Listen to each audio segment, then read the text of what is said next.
has pushed hard on policy-led education reforms and digital transformation. What is your vision for national strategies that will prepare Tanzania and African youth, not just for today's economy, but for the AI-driven economy and tomorrow? Yeah. Thank you very much, Daniel. First of all, let me appreciate and thank Rwanda for the hospitality and congratulate Rwanda for the leadership in this area. Indeed, we are embarking on major education reform in Tanzania, and three factors are driving that reforms. First of all, the demographic dynamics, as you alluded, the population growth, and the challenging of aligning education, skills and training, and job opportunities. Secondly, globalization, that is increasing rapidly, irrespective of what happens a couple of days ago, that bring countries together, the economies are linked, and so on.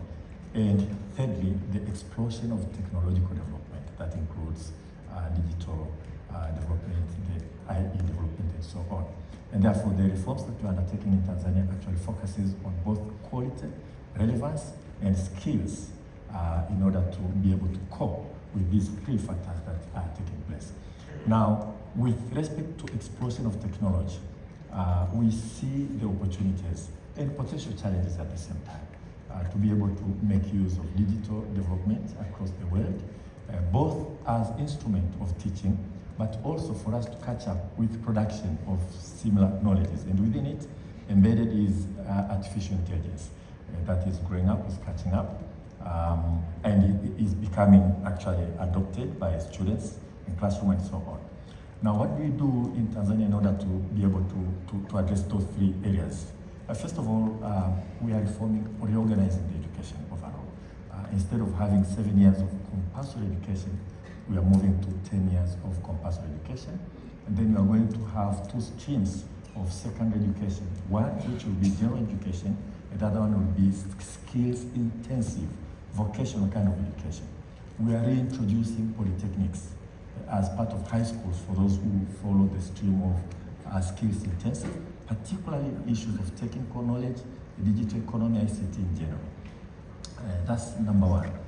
Number two, we have national strategy for the digital education, and within the also policy that drives the reforms, we have issues of technology, digital education, and AI. For instance, we have introduced in our curriculum now coding embedded in our education curriculum from primary education going forward.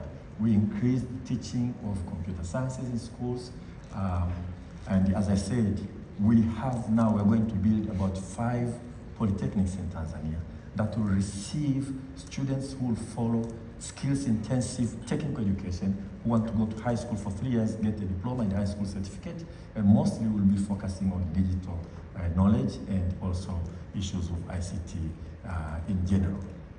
But more than that, we, as in Tanzania, we have decided to host Indian Institute of Technology in Tanzania. We had discussion with them. We established a campus in Tanzania on condition that the degrees they will offer will have to be the degree of Indian Institute of Technology, approved by their Senate. But the main focus will be on digital knowledge and the ICT. The campus is in Zanzibar. It admits students from across Africa. We also have Nelson Mandela Institute of Science and Technology in Arusha. Actually, the institution is supposed to be Pan-Africanist. The idea of Nelson Mandela Institute was to have a campus in Arusha, one in Nigeria, one in South Africa. And also, this is a graduate university that focuses on technology, ICT, and science and technology in general.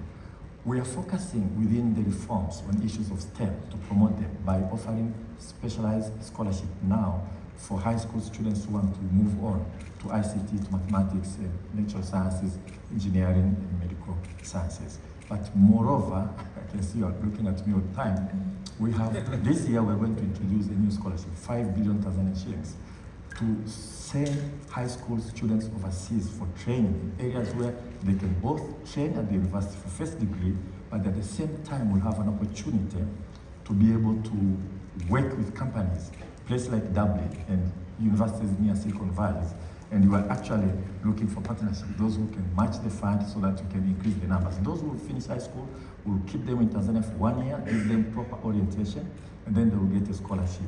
We are starting discussions with universities in Ireland and other areas where you have multinational companies or technology to make sure that our students, when they go there for degree, they can also be able to move between universities and also gain skills through companies that are dealing with technology. Thank you so much. This is very enlightening, and it speaks to the point around the new form of education. Like you mentioned the issue of coding being incorporated into our curriculum. Isabella,